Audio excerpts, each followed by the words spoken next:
Hello everyone, good evening. So I hope my video and audio are clear. Okay, so we'll start. So far, what we are seeing is we are seeing last 10 years solutions of UPSC Max optional. So already we have completed linear algebra, right? If you haven't watched linear algebra last 10 years PBQs, I strongly recommend you to watch all those videos. And we have also completed 2024 calculus solution, right? So in this video, we will solve 2023 calculus solution, right? And again, there are 5 problems for 70 marks. So we'll solve one by one, right? So we'll get into the problem directly. I think audio is clear, right? Yes, okay. So we'll get into the problem directly. So again, all 5 problems are very easy and standard problems. We will solve. So first problem. So find the value of P and Q for which limit extending to 0, x times 1 plus P cos x minus Q sin x divided by x cube exists and equal to 1. So we have solved a similar problem, right, in calculus lectures. And also if you want to have a basic knowledge in calculus, you just go to playlist. The playlist you will have calculus playlist. You can watch that videos for content, right? Here I'll be doing problems directly. Uh, Find the value of P and Q for which limit of this function exists and equal to 1. So this comes under limits, and which type it comes under. Limiting value is given. You need to find the unknowns that involved in functions, right? Limiting value is given. So limiting value is equal to 1 for this function. So limiting value is given. You need to find the unknowns that are inside the function P and Q, right? Okay. So again, as I said, we will solve this by Maclaurin series because using Maclaurin series we can solve this easily. Right?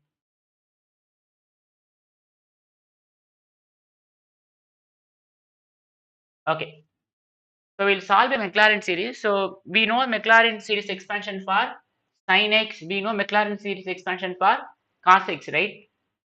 So Maclaurin series expansion for sin x is given by x minus x cube by 3 factorial plus x power 5 by 5 factorial minus x power 7 by 7 factorial and so on.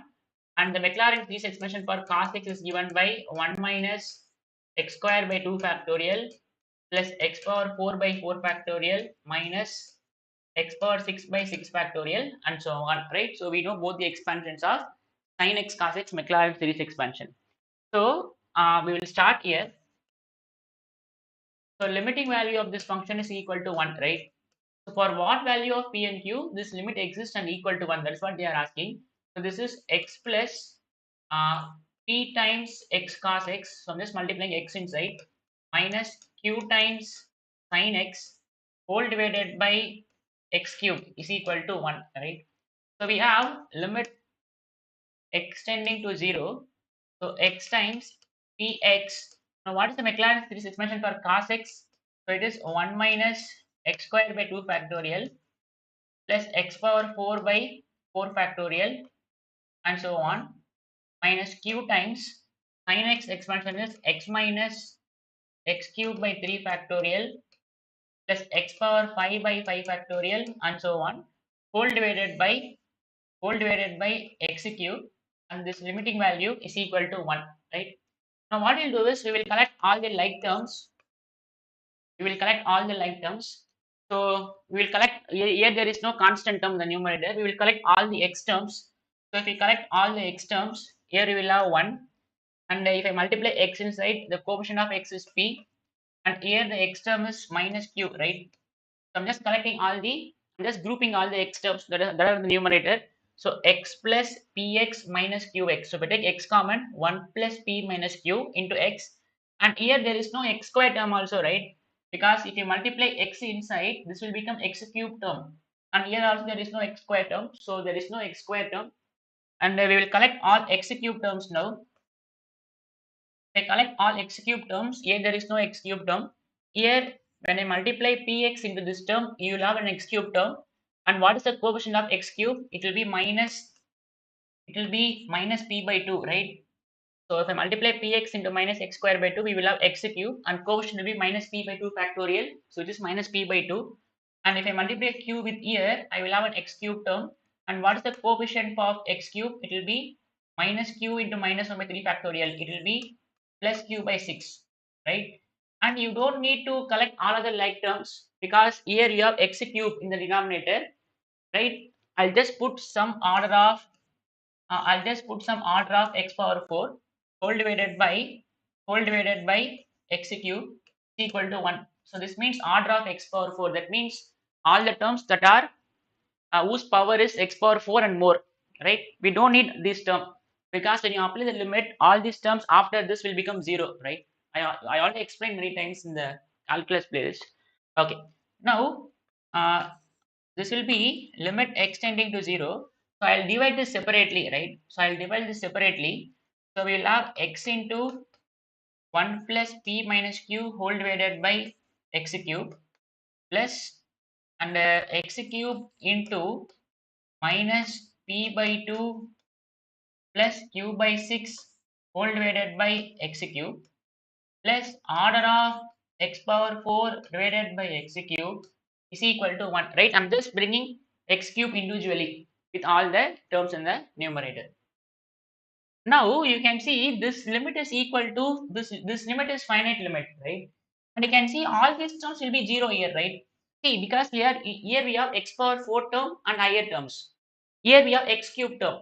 So when you cancel x cube and x power 4, you will have one x in the numerator. Suppose if you have x power 4 term here. Suppose if you have x power 4 term here with some coefficients. This x power 4 term, x cube term. If I get cancelled, there will be one x in the numerator. And if I apply limit x tending to 0, this term will be 0. And the next term will be x power 5 term. X power 5 term divided by x cube. When you cancel, you will have x square in the numerator. When you apply limit x tending to 0, that also will be equal to 0. So all the terms whose order is x power 4 and higher terms, when you apply the limit, it will be 0 when you're dividing by x cube. So I'm omitting all the terms here. Now this term will be equal to this. These two terms will get cancelled. Now this is very important stage. Now here we have x square, right? Here we have x square. Suppose if this number is non-zero, right? Suppose if this number is non-zero, then non-zero number divided by x. When you apply the limit, this limit will tend to infinity. Yes or no? Suppose 1 minus p minus q is not equal to 0. Suppose if 1 plus p minus q is not equal to 0 means some non-zero number divided by x square. When you apply the limit, non-zero by 0 will tend to infinity. But we have a finite limit 1. So that means surely I can tell you that 1 plus p 1 plus p minus q surely has to be 0. If this is 0, then this full term will be equal to 0, right? This term will be equal to 0 because when you apply the limit, it will automatically be equal to 0. So here the numerator has to be equal to 0 for the existence of finite limit, right? Suppose if it is non-zero, non-zero by 0 will tend to infinity. So obviously 1 plus p minus q has to be equal to 0, right? 1 plus p minus q has to be equal to 0, right? And so this term is 0 now. These full terms are 0 now. So you have only minus p by 2 plus q by 6 that has to be equal to 1, right? So we have minus p by 2 plus q by 6 that has to be equal to 1 because all these terms are 0 here. This term is 0 here. This x cube will get cancelled. This term has to be equal to the limiting value which is equal to 1 they have given. So solve for pq from these two equations. So call this as 1, call this as 2. So we have p minus q is equal to minus 1. We'll multiply into 3 into 3. So minus 3p plus q is equal to 6. So add, so we will have minus 2p is equal to 5. This implies p is equal to minus 5 by 2, right? So if p is minus 5 by 2, we have 1 plus p minus q is equal to 0. So 1 plus p is q. So 1 minus 5 by 2 is q. So 2 minus 5. This implies the value of q is minus 3 by 2, right? So if p is minus 5 by 2 and q is minus 3 by 2, right? If p is minus 5 by 2, q is minus 3 by 2, then this limit exists and it is equal to 1, right? So that is 10 marks. So again, very simple problem, right? See, I always recommend you to find the unknowns if the limiting values are given using Maclaurin series, right? You can also do by L'Hopital's rule, but it will take time, right? This is more convincing. So we have P is equal to minus 5 by 2, Q is equal to minus 3 by 2, right? Okay. So we'll move on to the next problem. Examine the convergence of the integral 0 to 1 log x by 1 plus x dx. Again, a very simple and standard problem. So how to examine the convergence of an integral, right? How to examine the convergence of an integral. Okay. I'm going to do this by comparison test. So there are many tests to do this. I'll do this by comparison test. So mostly 90% this test will work from examination point of view. Comparison test, right? So what this test says is, so let f of x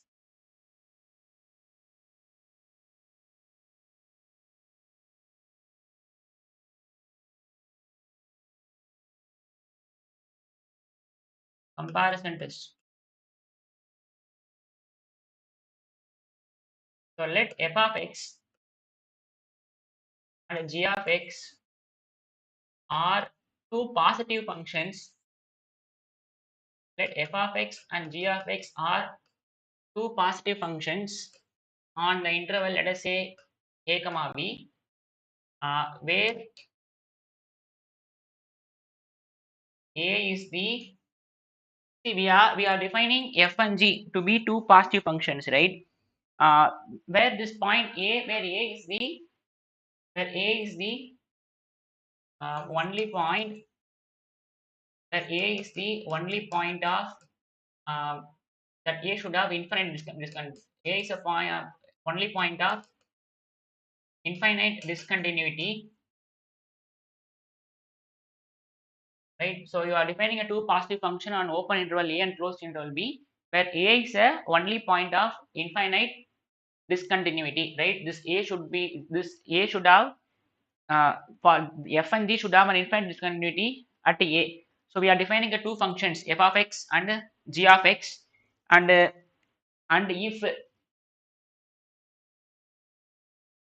if limit extending to a f of x by g of x, if it is equal to L, where this L is a where this L is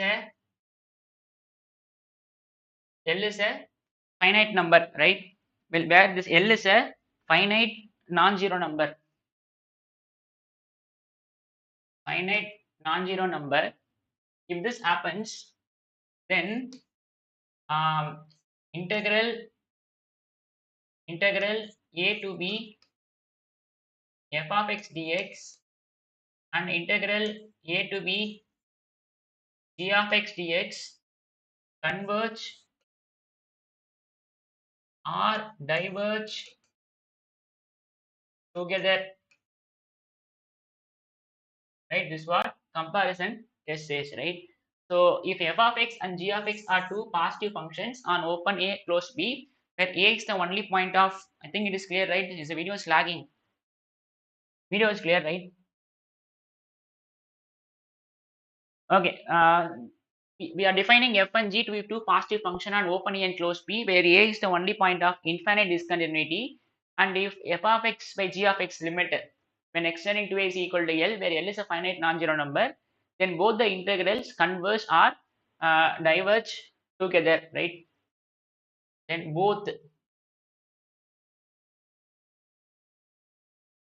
then both the integral converge or diverge together. Okay. So what we have is, we have a function. Uh, we have our integral 0 to 1 log x by 1 plus x dx. Now we can see 0 is a point of infinite discontinuity here, right? See, minus 1 is also a point of infinite discontinuity, because you can see denominator is not defined when x is minus 1, but minus 1 is not in our interval. So we'll not consider minus 1.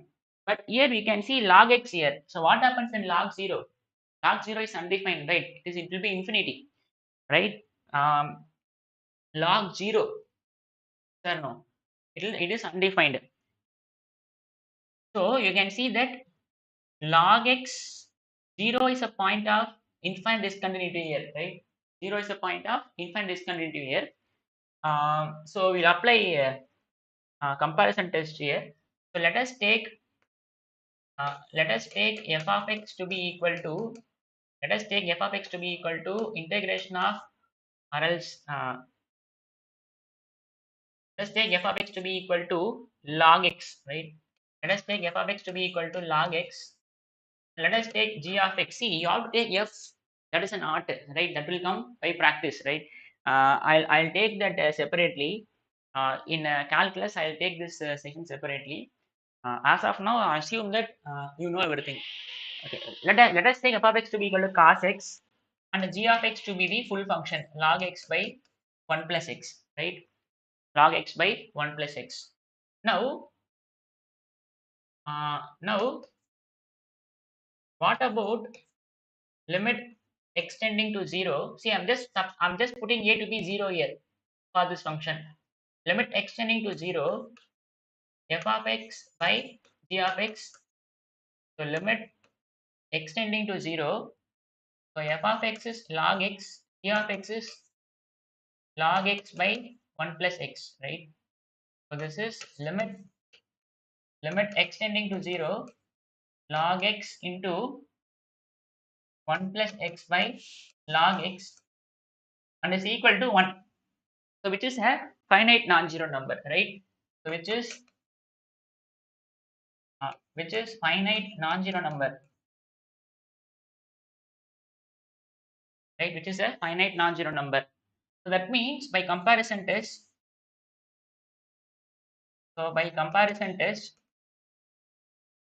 integration of 0 to 1 log x dx and integration of 0 to 1, see, integration of 0 to 1 f of x dx and integration of 0 to 1 g of x dx both converge or diverge together.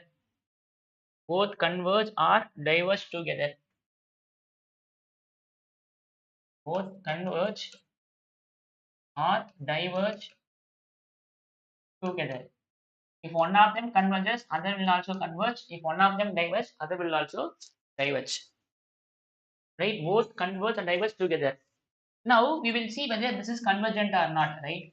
If this is convergent, then this will be convergent. What is this? This is our required question, right? Integration of 0 to 1 log x by 1 plus x. You have to suitably choose f of x. G of x, you choose the same function. You choose f of x such that limit of this equal to finite non-zero number. And you see whether this is convergent. If this is convergent, I can see this is convergent. Now, whether is this convergent, you will see whether it is convergent or not. If this is convergent, it is convergent. Right? Okay. Now we'll check. Now we will check the. Now we will check convergence. Now we will check the convergence of integration of 0 to 1 log x dx. Right? See, whenever you are taking convergence, you can see at 0 this function is not defined, right? Because log 0 is undefined. So we'll make sure we'll transform like limit. Let us take epsilon tends to 0. So integration of epsilon to 1 log x dx. If this limit exists and finite, then we say this integral is convergent. Is it clear up to now? If this limit exists, uh,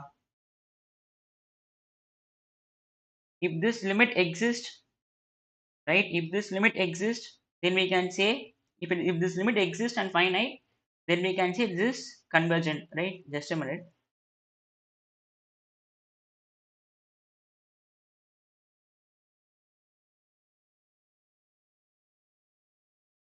Okay. Limit epsilon tends to 0. See, now we can see this epsilon is tending to 0 only. right? So it will not be equal to 0. Now I can integrate this function because upper and lower limit are defined for log x. Now we'll integrate this function and then apply the limit, right? If this limit is finite number, right, then we can say this limit is this interval is convergent. Now we'll integrate this function. So how we will integrate this function? So you know how to integrate by parts, right? So you just call this as 1 into dx, right? 1 into dx. So you know how to integrate integration of u dv. So integration of u dv is uv minus integration of v du. So you choose u in the order I laid. So inverse functions, logarithmic function, algebraic, trigonometric, and exponential. So you choose u to be equal to log x, dv to be equal to 1 into dx. That means du by dx is 1 by x. So you integrate this. So integration of dv is x. That means v will be equal to x, right? Just integrate on both sides. Now this will be equal to limit epsilon tends to 0. So integration of this is uv minus integration of v du, right? uv minus integration of v du. So we have limit epsilon tends to 0. So uv, so u is log x, v is x. So for uv also need to apply the limit. That is epsilon to 1 minus integration of v du. v is x, du is what? This implies what is du? X into du is dx. So du is dx by x, right? Dx by x. So this will be limit epsilon tends to 0. So when you apply the upper limit, it will be log 1 minus epsilon times log epsilon, right? Upper limit is 1. So log 1 into 1 minus epsilon times this will get cancelled, right? This will get cancelled. So integration of dx is x, this epsilon to 1, right? This is epsilon to 1. Okay. Log 1 is 0, so I can eliminate this. So we have this to be equal to limit epsilon tends to 0. This is minus epsilon into log epsilon. This is minus 1 minus epsilon, right? So this is 1 minus epsilon. So I'm just applying upper limit 1 minus epsilon. So if we bring minus, so minus 1 plus epsilon. So when epsilon tends to 0, this will tends to 0, right? Will tend to 0.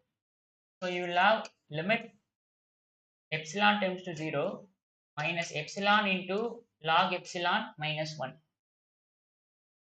You should not say it is 0, right? Because it is of the form 0 into infinity, right? Because when you apply the limit, so 0 into log 0. So 0 into infinity form. So we will rephrase like limit epsilon tends to 0. Limit epsilon tends to 0. So I'll write this as log epsilon by 1 by epsilon. Both are same, right? Just writing epsilon as 1 by epsilon. Now you can see it is of the form infinity by infinity form, right? It is infinity by infinity form. Yes or no? It is infinity by infinity form. So you can apply L'Hopital rule for finding this limit. This is limit epsilon tends to 0. So derivative of log epsilon is 1 by epsilon. This is minus 1 by epsilon square, and this is minus 1. This will remain as it is. I'm just applying limit for this function, right? And then we subtract minus 1, right? This we'll perform this and then we'll subtract minus 1 because I already applied limit entirely for this function except this minus epsilon log epsilon. So what this will be, epsilon tends to 0. So we will have limit epsilon tends to 0, 1 by epsilon into epsilon square by 1 minus 1. Again this will tend to 0, right? Because you will have 1 epsilon will be in the numerator. When you apply the limit, it will be 0. So the limit will be equal to minus 1. So which is finite, right?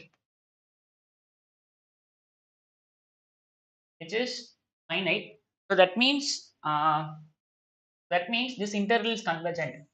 So integration of 0 to 1 log x dx is convergent, right? And we know by comparison test both will converge or diverge together. Both will converge or diverge together. So therefore, since this is convergent, since this is convergent, since this is convergent, this is also convergent, right? This is also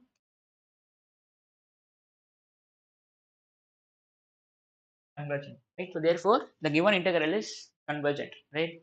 That is integration of 0 to 1 log x by 1 plus x dx is convergent. Okay, so we'll move on to the third one. Is it clear? Can you move on to the next one?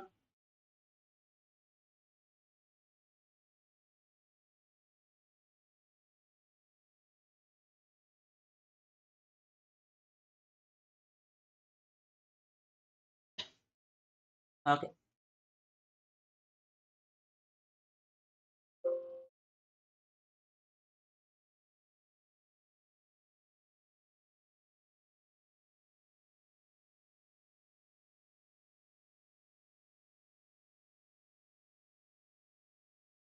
To evaluate the triple integral, which gives a volume of solid enclosed between the two paraboloids, z is equal to, so we have an elliptic paraboloid, z is equal to 5 times x square plus y square, and we have z is equal to 6 minus 7x square, 6 minus 7x square minus y square, right? Okay. See, uh, I have just drawn the graph using 3D software. So we need to evaluate the triple integral, which gives the volume of solid enclosed between the two paraboloids. So this green one, right, this upper one, this is an elliptic paraboloid, which is given by general equation is z by c equal to x square by a square plus y square by b square. So this green one is your z times 5, sorry, z is equal to 5 times x square plus y square. That is for green one, and this red one is z is equal to 6 minus 7x square minus y square, right? Now we need to find the volume of solid enclosed between the two paraboloid, right? So we just have to have a 3D view. So there will be some volume, that will be some solid that will be common with these two paraboloids. So everything is 3D. We need to find the volume of that solid, right? Okay. This green one is z is equal to 5 times x square plus y square, and this green the other one is that upper, this one is z is equal to 6 minus 7x square minus y square. Okay, so solution, the required volume is given by triple integral of dx dy dz, right? Now z is very easy, right? So z varies from 5 times of x square plus y square to 6 minus 7x square minus y square. So we have our z varies from, so z varies from 5 times x square plus y square to z varies from 6 minus 7x square minus y square dz, and then you will do dx dy, right? Here this is x limits and this is y limit. Now we'll integrate this.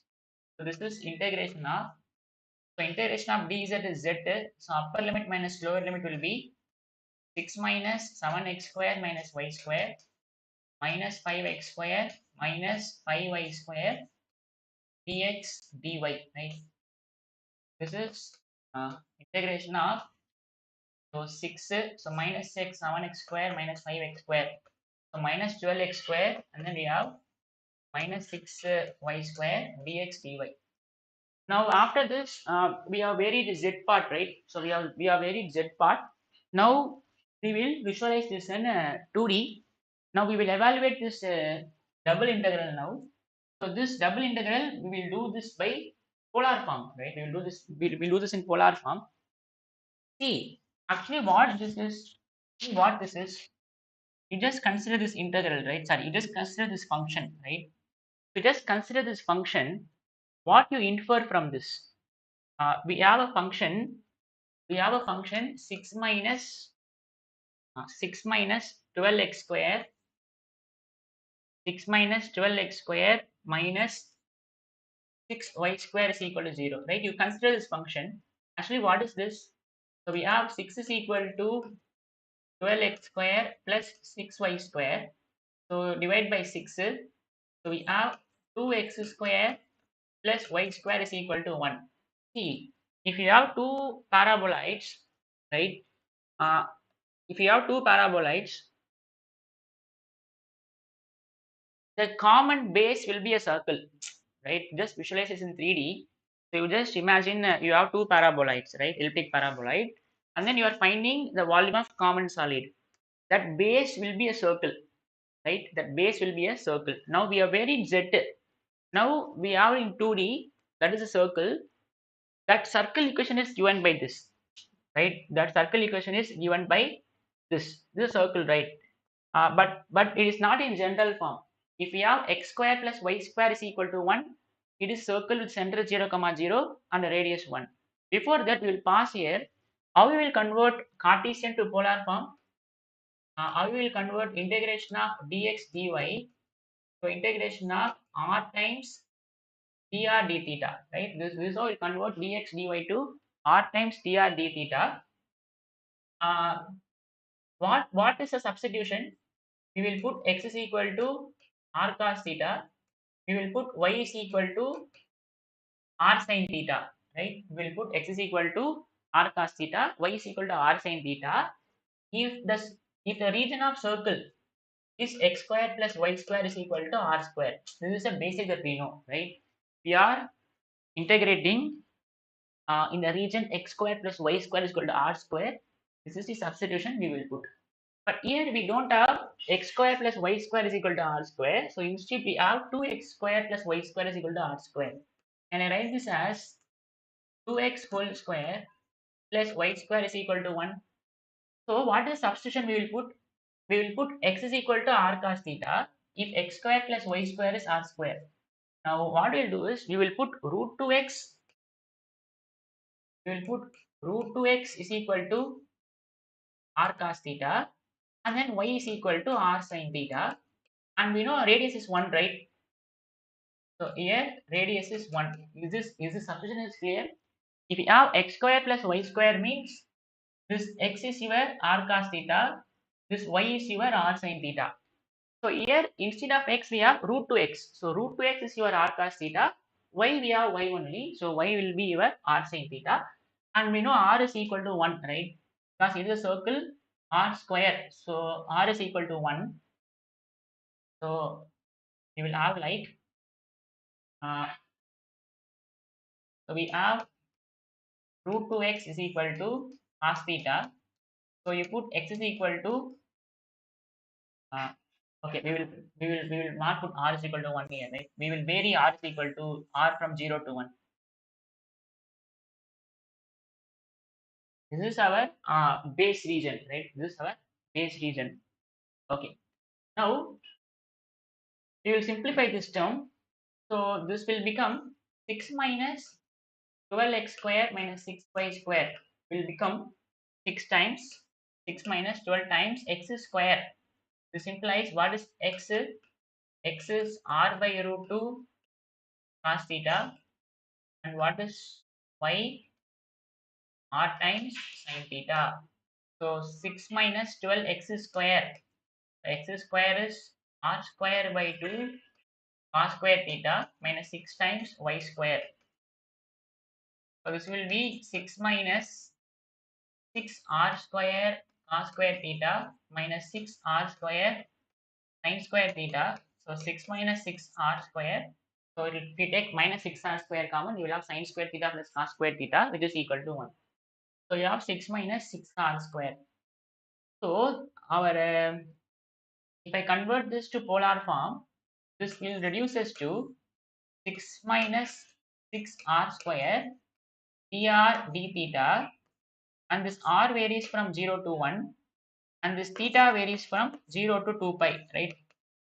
Just imagine a circle, right? R is 0 to 1, and then theta varies from 0 to 2 pi. So I can cover this part. I can cover this fully this part. I've already covered Z part in the first itself. So Z part is already covered. Now we need to cover this full part. So R varies from 0 to 1, and then theta varies from 0 to 2 pi. So I can cover the full volume that is common to both paraboloid. So this integration will give you the answer. So 6 minus 6 r square dr d theta. Sorry, just a minute.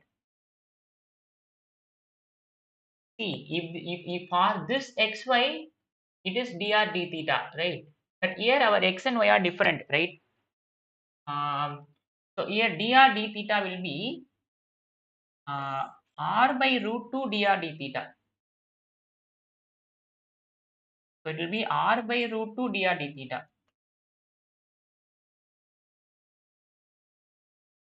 See, if it is r means, if it is r cos theta, r sin theta means it will be r dr d theta. But here our x is what? R by root 2 cos theta. Right. See, you just forget this 1 by root 2 as of now. If you don't have 1 by root 2, you will have r cos theta, r sin theta. If it is r cos theta, r sin theta, it is r dr d theta. But here we have 1 by root 2 multiplied with that. So it will be 1 by root 2 times r dr d theta. It is nothing but this length, right? So whatever constant you have here, that multiply that with here, right? Okay. So this integration will give you the answer. So 1 by root 2 I can take outside. So 1 by root 2 I can take this outside. So integration of theta varies from 0 to 2 pi. So integration of 0 to 1. So when I multiply r, you will have 6r minus 6r cube dr d theta. dr d theta. So this will be 1 by root 2. So theta varies from 0 to 2 pi. So if I integrate this, you will have 6 times r square by 2. Or else I can take the 6 also outside, right? I'll take 6 by root 2 outside.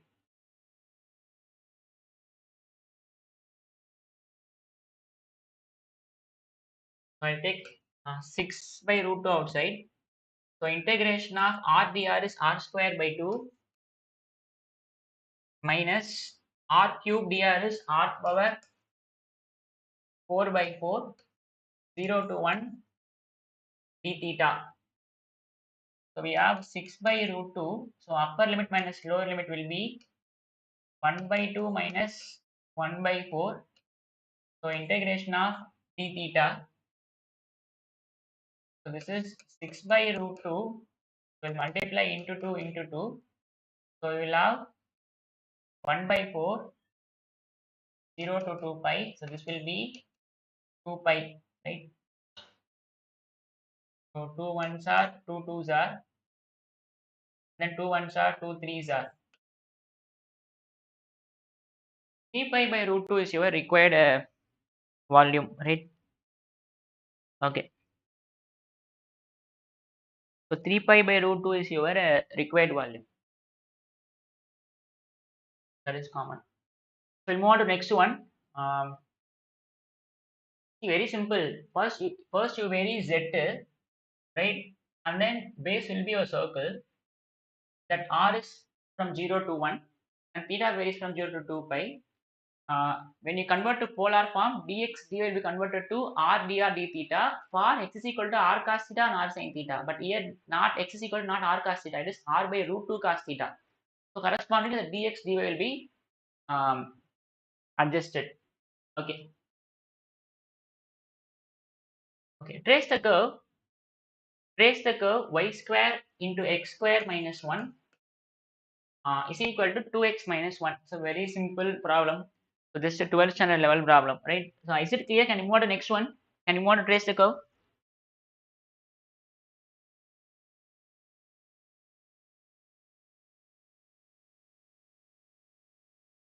Okay. So see, we just have to draw the graph for this. So for drawing, we need several ideas to draw the graph, right? So we will do one by one. The first is we will check for symmetry. We will check for symmetry. Now, when a graph will be symmetrical to, we have function of two variable, right?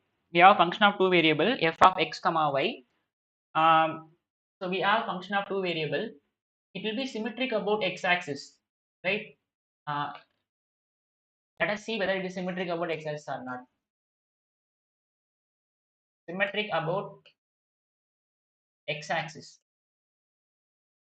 See, when we say a graph is symmetric about x-axis, you just replace, you just put y is equal to minus y. If you put y is equal to minus y and the curve remains same, we say the curve is symmetrical about x-axis, right? So when you put y is equal to minus y, the curve will remain same, yes or no? Because minus of y square is again y square. Curve remains same. Curve remains curve remains same. So it is symmetrical about x-axis. It is symmetrical about x-axis, right? Now what about symmetric about y-axis? Uh, is it symmetric about y-axis? So you put x is equal to minus x. If you put x is equal to minus x, the curve will be different, right? Because if you put x is equal to minus x, this will remain as it is. But this will become minus 2x minus 1. So both the curves are different, right? So both the curve is different. Curves are different. That means it is not symmetrical about, it is not symmetrical about y-axis. So that means if I draw the graph in the upper, that is if I draw only in the positive y-axis, then I can draw for negative y-axis because it is symmetrical about x-axis, right? So this acts as a mirror. So I just try to draw a graph in this region. Then with the symmetric property about x-axis, I'll just draw the graph in the lower region, right? So symmetry we done. Is it passing through origin? You just substitute 0 comma 0 here. So we have y square is equal to we have y square into x square minus 1 is equal to 2x minus 1. So we just substitute 0 comma 0 here. Is it passing through? If 0 comma 0 is satisfied, then we say if I substitute 0 comma 0 in this equation, if the equation is satisfied, then I can say 0 comma 0 lies on the curve. That means I can say this curve passes through origin. So let us substitute 0 comma 0 here. If I substitute 0 comma 0 here, this is x, this is y. So we have 0 into 0 minus 1 is equal to minus 1. That means we have 0 is not equal to minus 1. That means the curve is not passing through origin. Curve is not the curve is not passing through origin. This is one more data about this. Now we will find the intercepts. Now we will find the intercepts, right? So what are the intercepts? When x is 0, when x is 0, what is y? When x is 0, we have y square into 0 minus 1 is equal to minus 1, right? So we have minus y square is equal to minus 1. That means y is equal to plus or minus 1. So that means the intercepts are 0 comma 1 and 0 comma minus 1. This will be your x intercepts. And when y is equal to 0, x will be equal to 0, right? Sorry. When y is equal to 0, what about x? When y is equal to 0, so that means this will be x is equal 2x minus x is equal to 1 by 2, right? When y is equal to 0, this will be 0. 2x minus 1 is 0. X is equal to 1 by 2. So 1 by 2 comma 0, right? So we have intercepts 0 comma 1, 0 comma minus 1, and 1 by 2 comma 0. Let us say this is minus infinity. Let us say this is minus 1. Let us say this is plus 1, right?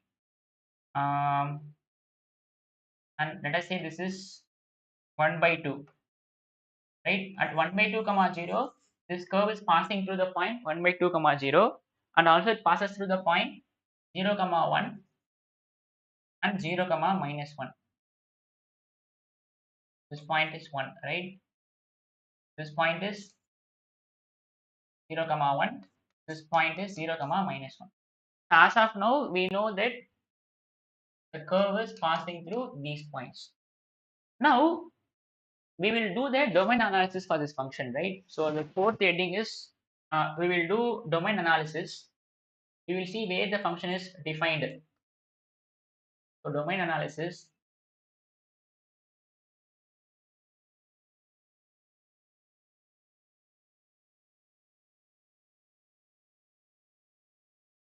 So we'll do domain analysis. So we have what is our function now? So our function is given by before that before domain analysis, can we find asymptotes? Okay, can we find we will find asymptotes and then we will find domain analysis, right? So D is we will find asymptotes. We will find all asymptotes for this function. So there are two types of asymptote: vertical asymptote and horizontal asymptotes. So asymptote means a curve will the curve and the asymptote line will become closer but will not touch, right? So for that, what is our function now? Our function is y square into x square minus 1 is equal to 2x minus 1, right? So that means we have y square is equal to 2x minus 1 by x square minus 1. That means y is equal to plus or minus square root of 2x minus 1 by x square minus 1. Now for horizontal, for vertical asymptote,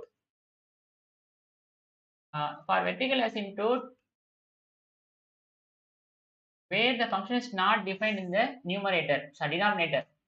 So x square minus 1 is equal to 0. So x is equal to plus or minus 1 are your vertical asymptote. And for horizontal asymptote,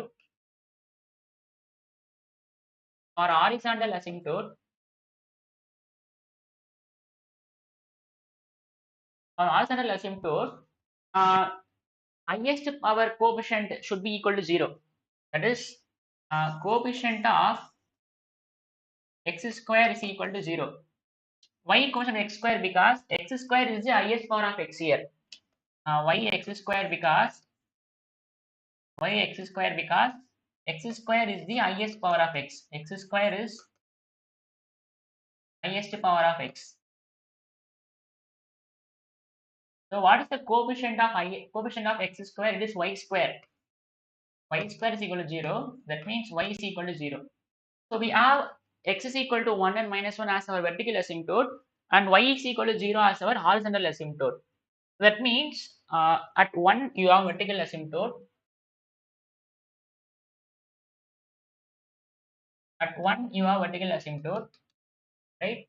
And at minus 1 also you have vertical asymptote. And then at 0 you have horizontal asymptote,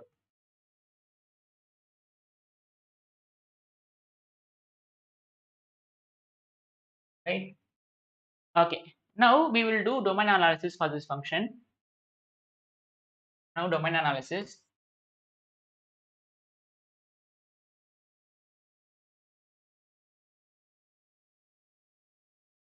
Now what is our function here? We have function plus or minus square root of plus or minus square root of 2x minus 1 divided by x square minus 1. So what's the domain for square root function? Square root function is defined when square root function is defined when inside this square root should be for what x this is greater than or equal to 0. All those x are in domain, right? So we need to find all x. Uh, we need to find all x we need to find all x such that, see, these are long-standard level problem, such that 2x minus 1 divided by x square minus 1 is greater than or equal to 0. See, for this to be defined, this is a real valued function. For this to be defined, this 2x minus 1 by x square minus 1 should be positive. So under root of positive number is only defined under real number. So that means we can only give x, we can only give those x for which 2x minus 1 by x square minus 1 is greater than or equal to 0. So we need to find all x that satisfies this condition. Is it visible, right? Okay.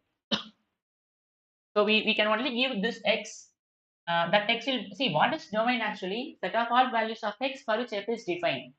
For what x your f of x is defined, that will be a domain. Now you have to find all x for which this function is defined. This function is defined when 2x minus 1 by x square minus 1 is greater than or equal to 0. Now how you will find all x such that this happens? You have to apply baby curve method. 12th standard level problem, right? So if you have prepared for JE in your 12th standard level, these are just very simple for you.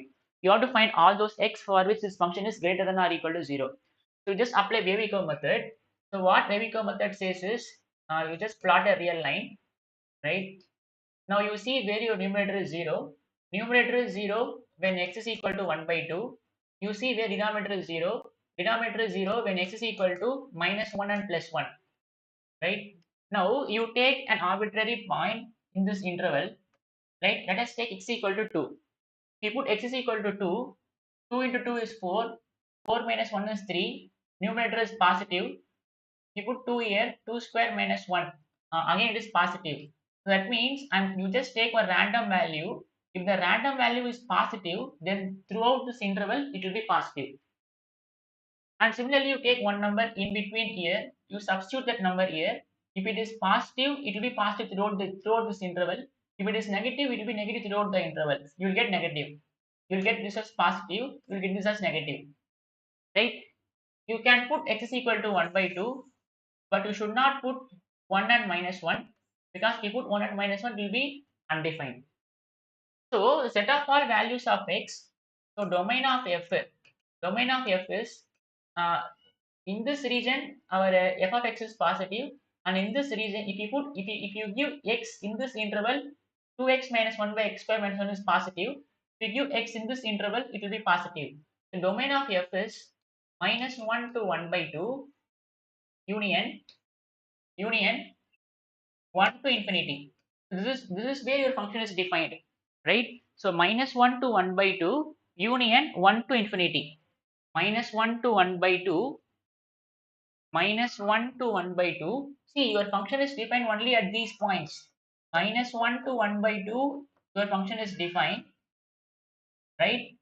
Your function is defined in this region, right? Your function is defined in this region, and your function is defined in this region. It is not defined in this region, and it is not defined in this region also, because when you give x, that is from 1 by 2 to 1, your under root of this will be negative number which is not defined.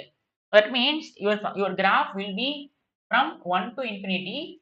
Your graph will be from 1 to infinity, and then in between minus 1 to 1 by 2. From 1 by 2 to 1, the function is not defined, and from minus infinity to minus 1 also the function is not defined. That means that means from year to year you will have graph, and from year to year you will have graph. That's it, right? Okay. Now we will check one more thing also, right? We will check one more thing also. We will check the monotonicity, right? We will check the monotonicity. F We will check monotonicity. That is, we will see whether the function is increasing or decreasing. We will see whether the function is increasing or decreasing. So what we have, when the function is increasing, for what x, all those for all x, when the function is increasing, for what x,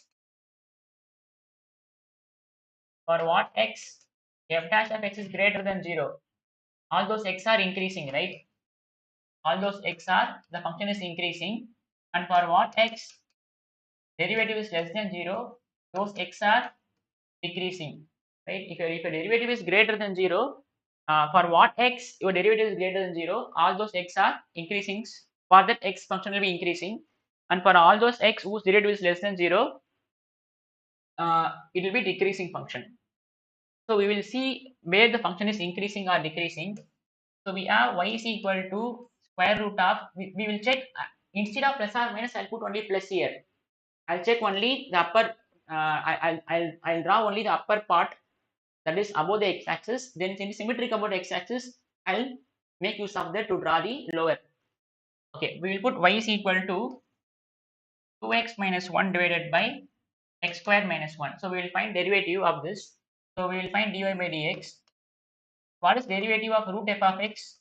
1 by 2 root f of x, 1 by 2 root f of x into f dash of x, right? Into f dash of x. So d by dx, I'm just differentiating root f of x. So d by dx of root f of x.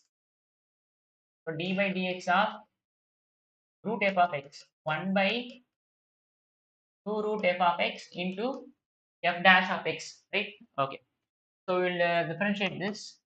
So we will have 1 by 2 into root of x square minus 1 divided by root of 2x minus 1, and you differentiate this quotient rule. So x square minus 1, so v into u dash minus u into v dash divided by v square, right? So this will give you, this is your f dash of x. So this will be your f dash of x. So 1 by 2 root of x square minus 1 divided by root of 2x minus 1, and this will be 2x square minus 2. This will be 2x. So minus 4x square plus 2x divided by x square minus 1 whole square, right? So this is 1 by 2, this is 2. So 1 by 2, if you bring this 1 by 2 down, so we'll have 2 minus 1 by 2. So 2 minus 1 by 2 is 3 by 2. So your f dash of x will be, so your f dash of x will be, f dash of x will be, so this will be minus 2x square minus 2x square plus 2x minus 2 whole divided by, we have 2 here, and then we have root of 2x minus 1. So you just combine these two terms. So 2 minus 1 by 2 will be x square minus 1 whole power 3 by 2. This will be your f dash. Okay, this will be your f dash.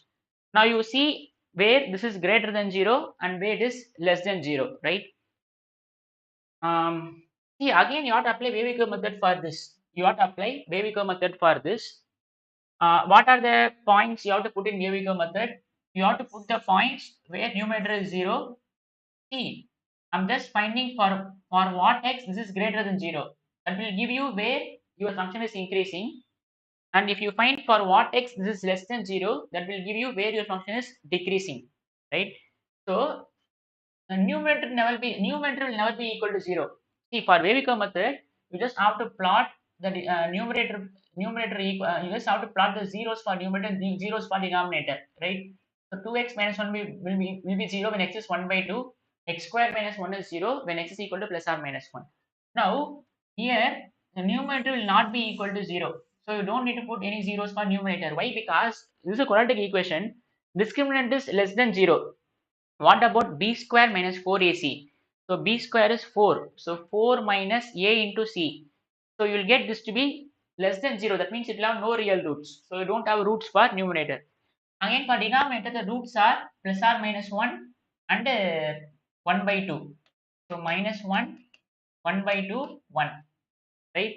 Now you don't need to include, minus infinity to minus 1 and the 1 by 2 to 1, because at this your function is not defined, right? So we'll check only from 1 to infinity and minus 1 to 1 by 2. We'll check only at these 2 points, right? Okay. Now let us take some point. Let us take 2 here, right? What happens when x is equal to 2, right? What happens when x is equal to 2? See, you just have to plot the points where numerator is 0, denominator is 0. Numerator will never be equal to 0 because it's a quadratic equation which has no real roots. Denominator will be 0 for x equal to 1 by 2 and for x equal to plus or minus 1. Right? Suppose if you have some roots, you have to plot that here also. I'm just applying AB curve method, right? 12th standard level topic. Okay. Um, Now you just take some number here, right? I'll take x equal to, let us take 2. If I take x equal to 2, denominator is positive, right? Because 2 2s are 4, 4 minus 1 is 3, root 3 is positive, this is again positive. Now we will see what happens in the numerator. If I put x is equal to 2 here, so minus 2 into 2 square, this 2 square is 4, this will be minus 8. Minus 8 minus 2 is minus 10, minus 10 plus 2 is minus 8. So at here, your function is negative, right? So that means your f dash is less than 0 in this interval, right? And again, if you check here, it will also be less than 0, right? That means I can conclude that, I can conclude that, I can conclude that what I can conclude is, what I can, what I can conclude is my function is decreasing in the interval 1 to infinity, and also it is decreasing from minus 1 to 1 by 2, because if your derivative is less than 0 for what x, when you choose for this x, your f dash is less than 0. That means from 1 to infinity and minus 1 to 1 by 2, your function is decreasing, right? Our function f is decreasing, decreasing in the interval minus 1 to 1 by 2, and also decreasing in the interval 1 to infinity. Is this clear? The camera is visible. Okay. It is decreasing in the interval minus 1 to 1 by 2 and 1 to infinity. With this, can we draw the graph now? It has vertical asymptote and it is decreasing. So that means I'm going to draw the graph now. It is decreasing, right?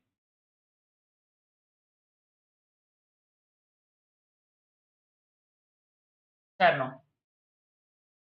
From year to year, the function is decreasing, right? So I'm just keep on decreasing this function. And since it is symmetric about x-axis, right, I can just draw like this. This will be an asymptote, right? This curve and this line will be an asymptote. This line is an asymptote to this curve. It will come closer and closer and closer, but it will not touch it.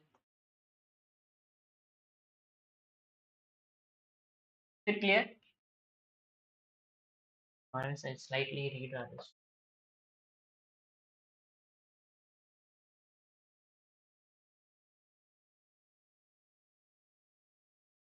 Right? Okay. This is symmetric. Okay. Now from year to year the function is not defined. Year to year function is not defined. And here you have an horizontal asymptote. And again from 1 to infinity the function is decreasing. That means the graph has to be like this, right? Yes or no? The function is decreasing, and here we have an asymptote here. Here we have an asymptote here. So it is decreasing. So you have to graph it like this, right? And again, it is symmetric about x-axis. So I'll erase this. Erase this.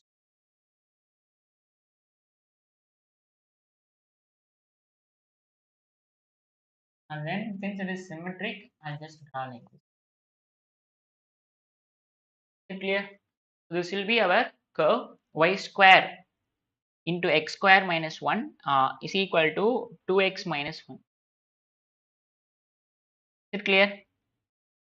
Can you move on to next one? Last problem. See, this is an asymptote, right? So this will go on and on.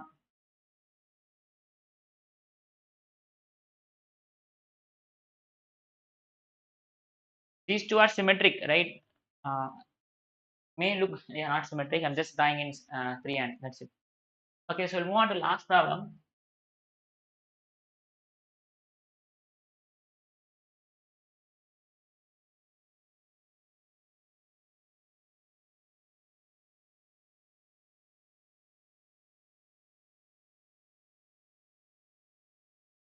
Okay.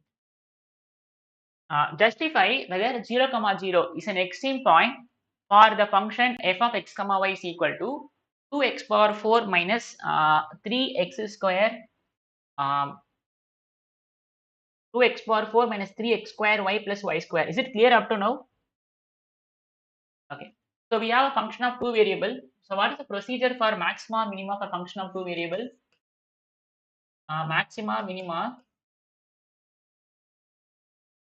Maxima and minima for function of two variable. For function of two variable, right? How to find the maxima and minima for a function of two variable, right? Okay. What we have is we have a function f of x comma y, right? Let us call R to be dou f. Now the first thing is you have to find, just find dou f by dou x equal to 0, dou f by dou y is equal to 0, solve for xy, right? Solve for x comma y. These x comma y will be the possible candidates for either a point of maxima or a point of minima, or it can be a saddle point also, neither a point of maxima nor a minima, and also this can be a point of, that is inflection also, right? Point of inflections also. So you just have to solve for xy with these two equations, dou f by dou x equal to 0, dou f by dou y is equal to 0, right? After that you have to find three things. Let us call R to be equal to dou square f by dou x square. Let us call S to be equal to dou square f by dou y square. Let us call T to be equal to dou square f by dou x dou y. You have to find three things: dou square f by dou x square, dou square f by dou y square, and dou square f by dou x dou y. And then you have to find the value of Rs minus R, or else we'll call this T. Call this as T, we'll call this as S. Now you have to find the value of, now find the value of RT minus S square at the point A comma B. Right? See, we have solved for x comma y, right? Let that point be A comma B. Let us say those x comma y to be the points A comma B. So A comma B are the points that are satisfied by dou f by dou x equal to 0 and dou f by dou y is equal to 0. Right? Now you have to substitute. Now you have to find RT minus S square. Now you have to substitute all those points here. What are A comma B? A comma B are the points that are solved, that are found by solving dou f by dou x equal to 0 and dou f by dou y is equal to 0. Right? Okay.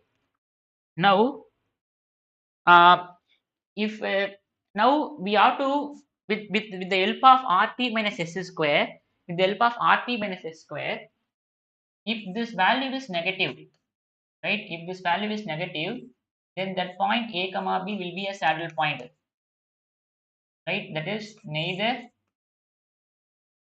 maxima nor minima, right? If this value,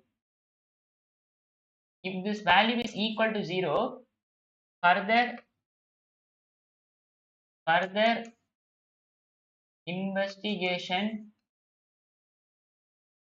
investigation required, right? If this value is positive, right? If this value is positive, then we have a chance of maxima and minima, right? If this value is positive, that is greater than 0. If the value of R, if the value of R is negative, if the value of R is negative, it is a point of maxima. If the value of R is, see, two things, RT minus S square is positive, and if R is negative, then we say that A comma B is a point of maxima, and if R is positive, we say it is a point of minima, right?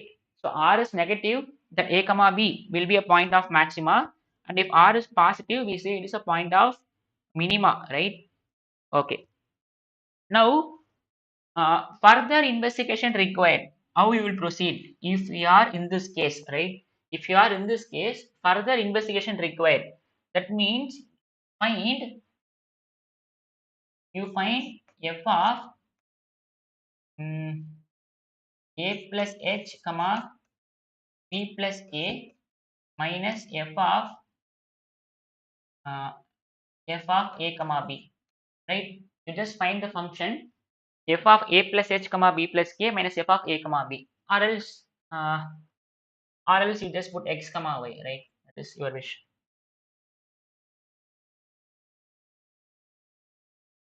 F of a plus x comma b plus y comma minus f of a comma b. You find this function. If this function is strictly greater than 0, we say point of minima, right? If it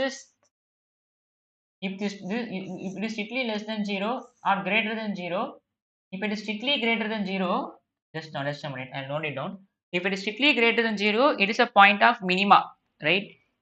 It is a point of minima. It is a point of minima. If this function is strictly less than 0, it is a point of maxima. If it is less than 0 and greater than 0, it is a saddle point. That is neither maxima nor minima. That is, this function has to be, if this function has to be strictly greater than 0 for all x comma y, right? Or it has to be strictly less than 0 for all x comma y.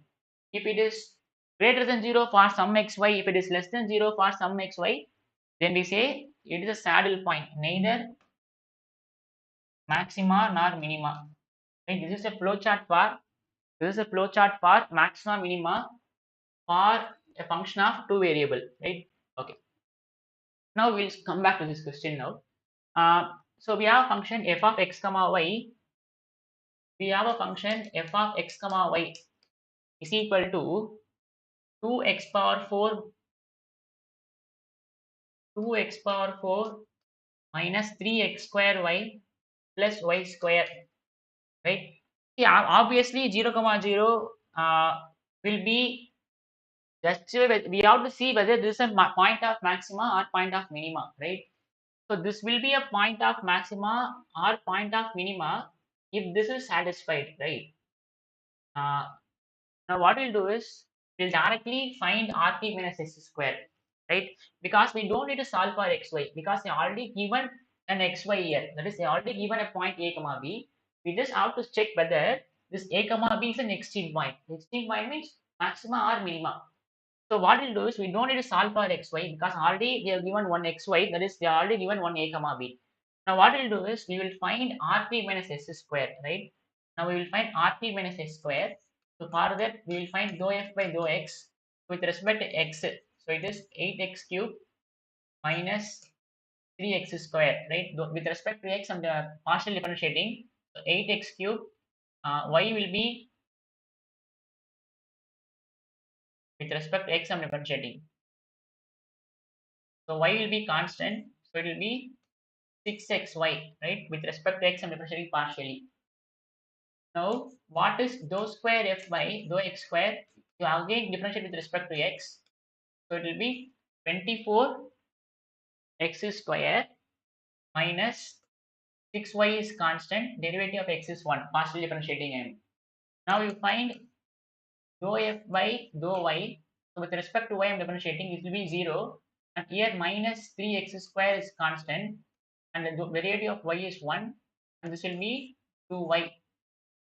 Now you find dou square f by dou y square. So dou square f by dou y square. You again differentiate with respect to y. You will have 2, right? Now you have to find dou square f by dou x dou y. So dou by dou x half dou f by dou y. So dou by dou x half dou f by dou y. So dou f by dou y is minus 3x square plus 2y. So with respect to x, it will be minus 6x, right? Now you find the value of rt minus s square 0 comma 0, right? Now rt minus s square. So what is this is our r, right? R, this is our t, this is our s. Rt minus, because I already assume, right? R is dou square f by dou x square, t is dou square f by dou y square, s is dou square f by dou x dou y. So rt minus s square. So 24x square minus 6y into 2 minus s square. Now at 0 comma 0, this will become 0, right? This will become 0. That means we fall under the case further investigation required. If it is positive and if r is negative, I can say it is a point of maxima. It will be an extreme point. If it is positive, sorry, if r3 minus s square is positive and if r is positive, I can say point of minima. But here it falls under further investigation required. So we'll come in this case. Now you will find f of a plus x.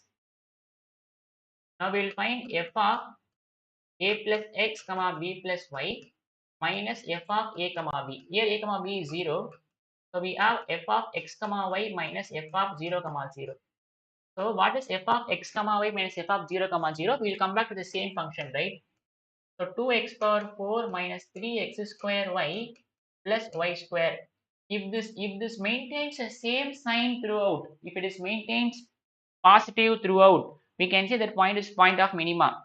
We can say if it is less than 0 throughout, we can say it is point of, sorry, if it is greater than 0, point of minima, less than 0, point of maxima. And if it is alternative, then neither a point of maxima nor a point of minima, right? Now, is it always greater than 0 or is it always less than 0 or it is sometimes greater than 0, sometimes less than 0 in the neighborhood of 0. Now, if I factorize this, we have 2x power 4. This is minus x square y minus 2x square y plus y square, right? So 2x power 4 minus 2x square y minus x square y plus y square. If I take 2x square outside, we will have x square minus y. And if I take uh, minus y outside, we will have x square minus y. So this will be 2x square minus y. This is x square minus y.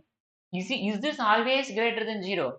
Is this always less than 0? Need not be, right? This is not, see, this that means I can say this function is not always less than 0 or not always greater than 0. Why?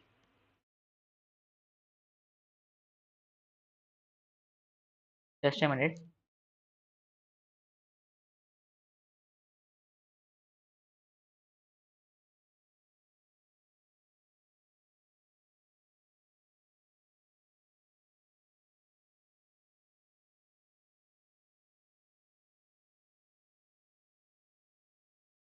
Okay. How I can write is it does not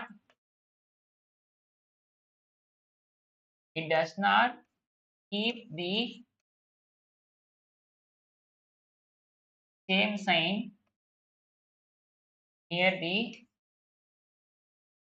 origin. That means, so 0 comma 0 is neither maxima nor minima. That is saddle point. See why? Because if you give a counter example, right? If you can give a counter example that you take some point, let us say 0 0.1 comma 0 0.1, you just find this value. Let us say you're getting past greater than 0. You just find minus 0 0.1 comma minus 0 0.1. You see what happens. Or else this function is greater than 0, right? This function is greater than 0 when when when both are positive or when both are negative, right? So this will be greater than 0 in one of the cases. 2x square minus y is positive and x square minus y is positive. So that means 2x square is greater than y. That means x square is greater than y by 2. That means x square is greater than y. So that means if you choose x square, if you choose y, if you choose y such that x square is greater than y by 2, you will have this to be positive. This will be negative when if one is positive, the other is negative. Let us take for example, let us take 2x square minus y is positive, and let us take x square minus y is negative, right? So in this case, you will have 2x square is greater than y. So we will have x square is greater than y by 2. Here you have x square is less than y. So if you choose y such that like this, in this case you will have this to be less than 0. Both can be possible, right? You can take an xy such that this happens and this happens also. That means it keeps on, it does not keep the same sign throughout, right? So that means I can say that 0 comma 0 is neither a point of minima nor a point of maxima, right? Neither a point of minima nor a point of minima, right? So that's it. So five we have solved five problems, right? See, it will not keep same sign, right? It will not keep same sign throughout the origin, right? Also can give counter examples also. You just take some random examples, like you just take an x comma y that satisfies these two, and you just take x comma y that satisfies this, you'll get that is greater than 0. You just take an x comma y, you just consider an example, right, that satisfies like this, and you'll get that as less than 0. So in the neighborhood of 0, it is not keeping the same sign. So that means that point is neither a maxima nor minima, right? If it is less than 0 and greater than 0, for some xy, for some x comma y, we say that point is an idle point. So that's it. So we have completed five problems today. So we have started with the limit problem. So we did this by Maclaurin series, and then testing the convergence of an improper integral. So that we did by comparison test. And the third one is we found the volume of solid enclosed between the two paraboloids. Fourth one is we have traced the curve y square is equal to x square minus 1, right?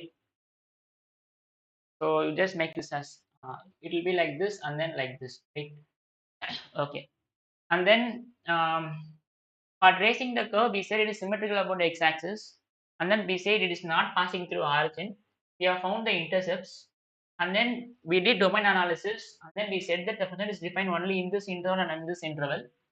And then we said that from -1 to 1 by 2 function is strictly decreasing function. That means it has to come like this because it is an asymptote here. So since it is symmetrical about x-axis, we just drawn this graph here. And again from 1 to infinity, we said the function is decreasing. And we know here we are assuming here asymptote. So function has to come like this and it has to come like this because it is symmetrical about x-axis. And last one is we have checked the point whether it's an extreme point or not, which is not. So in the next class, we will do 2022 solution, right? So thank you. All the best.